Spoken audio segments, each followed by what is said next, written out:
对自然盆景的养护，在夏季高温天气，不缺水、不施肥，把它放在潮湿的环境中，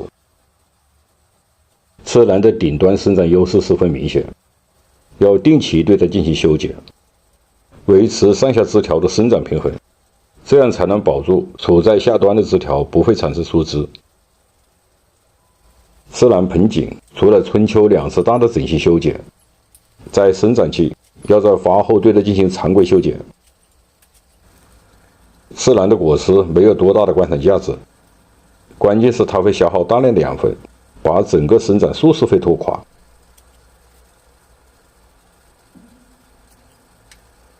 修剪的最佳时机是在花苞形成时，见花就剪。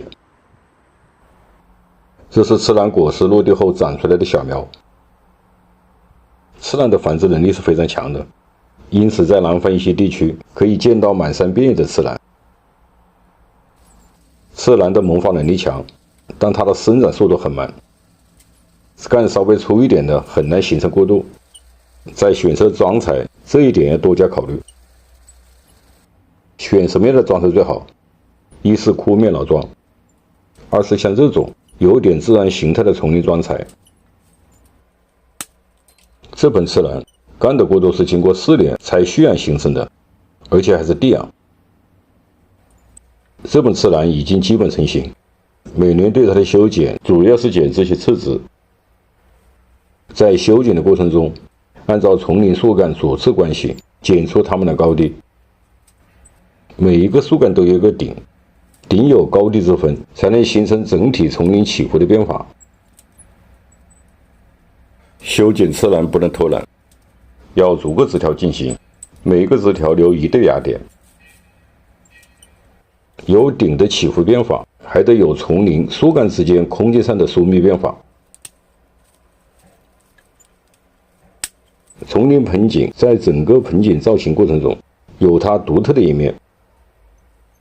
怎样看待丛林盆景？丛林就是由若干树组成的一个和谐整体，树之间的亲属关系是由它们在生长过程中对阳光、养分等等需求所确定。因此就有了丛林盆景制作中上可见天，下可见地的法则。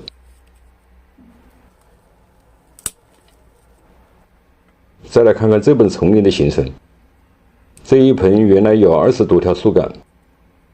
对树干的取舍，遵循的第一法则就是上可见天，再按照树之间不等三角形的组合做最后的裁剪，定一个基本的丛林布局，符合丛林自然生长状态，这是客观存在，也是最重要的。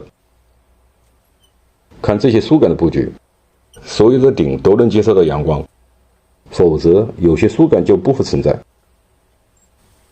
其实做丛林盆景没有想象的那么难，遵循丛林生存法则就能把丛林盆景做出来。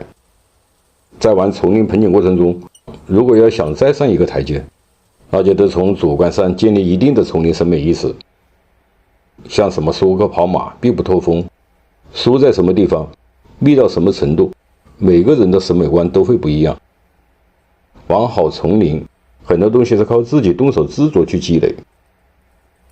说这本自然丛林，也可以把其中的有些道理延伸到其他丛林盆景的制作中。自然在生长过程中对盆土的微酸性有一定的要求，在生长季节1至2个月对盆土要补充硫酸亚铁，也可以像这样进行叶面补充，但叶面补充必须选择在阴天或者是傍晚，在阳光下喷施硫酸亚铁容易灼伤树叶。我是三绝农场，感谢您的收看，下期见。